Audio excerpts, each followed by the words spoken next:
শুধুমাত্র বাংলাদেশি হওয়ায় মুস্তাফিজুর রহমানকে 9,20,00,000 দিতে চাচ্ছে না ভারত এবং মুস্তাফিজুর রহমানকে আইপিএল থেকে তারা বাদ দিয়েছে। এর কাউন্টার এটাকে বাংলাদেশ যেটা করেছে, এবারে আসন্ন টি-20 বিশ্বকাপে বাংলাদেশ ভারতে দল পাঠাবে না এবং একই সাথে বাংলাদেশে যেন আইপিএল সম্প্রচার বন্ধ করা হয় সেজন্য সরকারিভাবে ঘোষণা করা হয়েছে, নিষিদ্ধ করা হয়েছে, ব্যান করা হয়েছে বাংলাদেশে আইপিএল এর সম্প্রচার।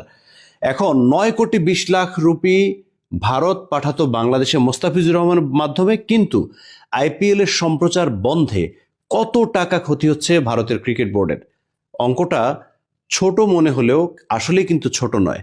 যদি আমি পার্সেন্টেজ হিসেবে ধরি তাহলে আইপিএল এর যে ক্ষতি হবে সেটা 1 থেকে 2%, কিন্তু টাকার অঙ্কে সেটা প্রায় 1200 কোটি টাকা। চলুন আমরা তাহলে জেনে নেই এবারের আইপিএল বাংলাদেশে সম্প্রচার না হলে কত টাকা এবং কিভাবে ক্ষতির মুখে পড়বে ভারত এবং ভারতীয় ক্রিকেট বোর্ড।